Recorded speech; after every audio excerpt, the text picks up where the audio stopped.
Okay, advertisement muna tayo. Meron tayong stock ngayon ng dark chocolate. Mag-order lang dito.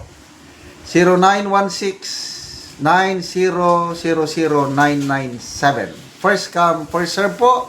Dahil limited ang stock. Hindi ako ninegosyo ng dark chocolate. Umiinom lang ako araw-araw. Napakasustansya po ito. At gusto ko lang matulungan din ang mga farmers ng Bukidnon na nagtatanim ng kakao para maibenta ang kanilang tabliya, sikwate o dark chocolate. Magandang araw mga kaibigan. Bigyan natin ng reaction, opinion itong post ni NIVS.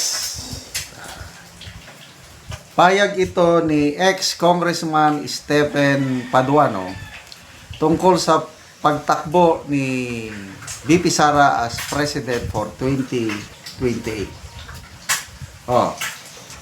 Ito yung kanyang statement. Walang puwang sa anumang mas mataas na posisyon sa gobyerno, lalo na sa pagkapangulo, ang katulad niya.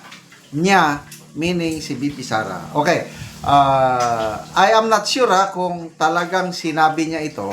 Kasi nabasa ko lang sa post. So kung hindi niya sinabi ito, disclaimer. Mag-react lang ako, magbigay ng opinion, assuming na sinabi niya ito. So, Paduano, yan ang mga astig na mga Quadcom chairman. Apat sila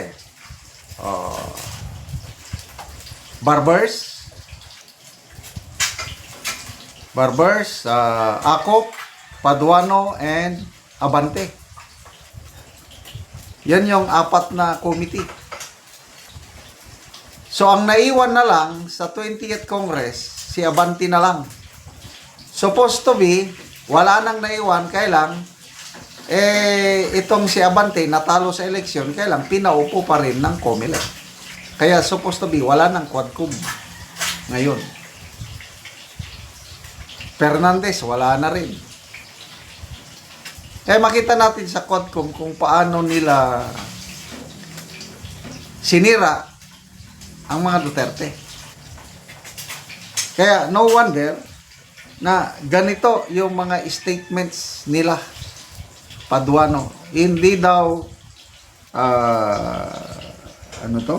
walang puwang, hindi qualified maging presidente si VP Sara according to him. Sa kanya lang naman, opinion man lang niya ito. But ang magdetermine kung may puwang siya o hindi, ang taong bayan. Kaya nga magkakaroon ng eleksyon So kung wala siyang puwang para kay ex-congressman Paduano, so be it. Karapatan niya yun. But tayong mga DDS, karapatan natin na suportahan siya, botohan siya pagdating ng 2028, di ba? That's part of democracy. Tingnan natin ang reaksyon sa taong bayan. 3,800 ang nag-react. 3,200 ang galit. 3,200 ang tumatawa. 352 ang galit. 184 lang ang nag-like sa kanyang statement. So, anong percentage yan? Sobra 99.5%. Tinatawanan siya, galit sa kanya. 0.5% lang ang naniniwala sa kanya na walang puwang si VP Sara sa pagkapangulo.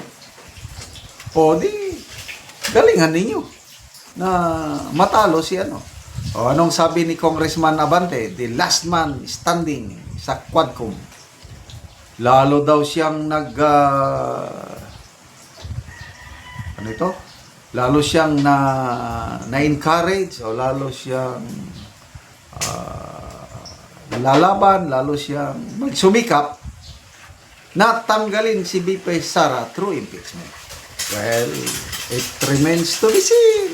Sige, tanggalin nyo through impeachment. Total, nandyan naman yung mga impeachment complaints. 4 na impeachment na naman yan. O kailan nyo sisimulan ang proceeding sa Committee on Justice? Naghihintay na po kami. At magkaalaman na. O, comments. Lelet Punay. Who you to say that? Gerardo Lingad. Bakit ikaw yung Paduano? Solid BP Sara ko. Nasa kanya lahat ng katangian ng presidente. Oh. Jay Collado.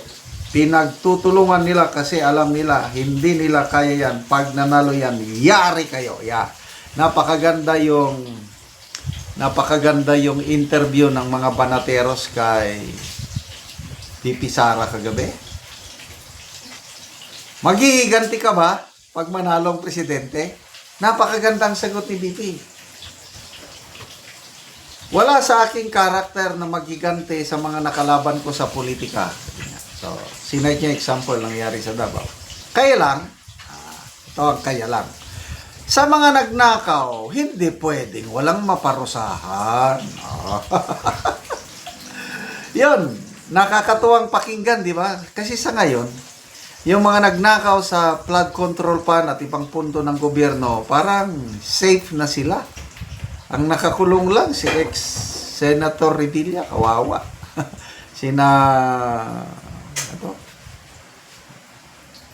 Diskaya. Then mga DPWH engineers, sila lang. Ay yung mga mastermind, mga kasabwat, mga mambabatas, wala. O paano mapapanagot? Ito na ngayon. Kaya excited na ang taong bayan. Yung paghihiganti ng taong bayan is sa 2028. Boto yan. Sino yung kandidato na may tapang na panagutin? Sabi niya, hindi pwedeng hindi sila managot. May nirecruit akong vice president. Ang trabaho niya, pag nanalo kami, siya ang mag-imbestiga, siya ang magpanagot sa mga kawatan. At ako, mag-focus ako sa trabaho kong presidente. Wow, ang ganda ng diskarte. Sana ganyan ang diskarte ng nakaupo ngayon. Kaya lang, wala eh. Walang kadiska-diskarte itong nakakadismaya yung revelation ni BP Sara kagabi.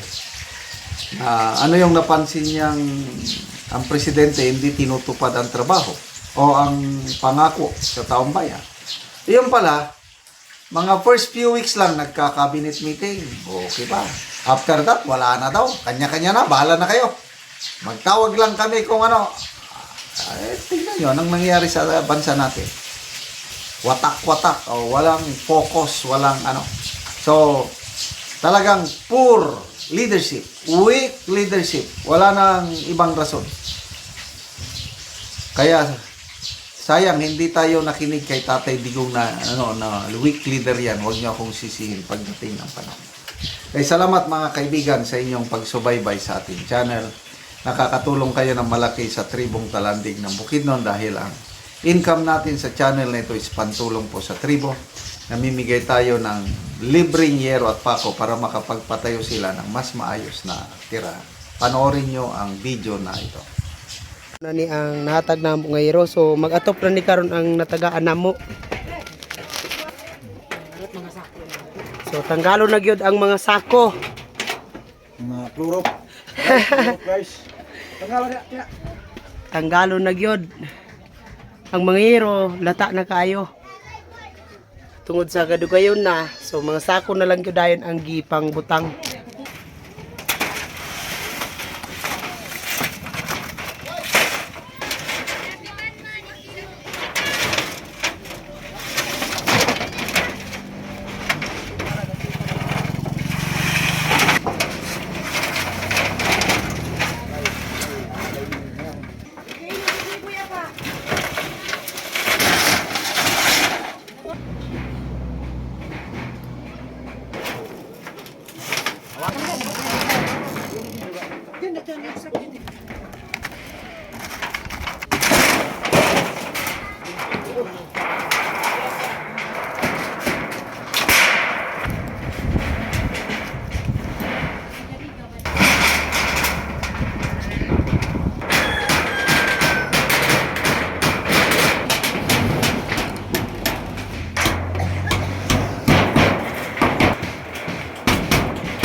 Og karon human na gyud og pag-atop, so maayo na gyud tan-awon, di nasama ganina nga mga sako ug mga yero nga daot. So karon maayo na gyud. Sa Ginoo nga, ang salamat sa nagtabang nga tagaan gyud mig at mga top di namin maulanan, so especially salamat kayo sa Ginoo nga sa isugo sa Ginoo nga tao nga mutabang sa mga, so mura na daghang salamat.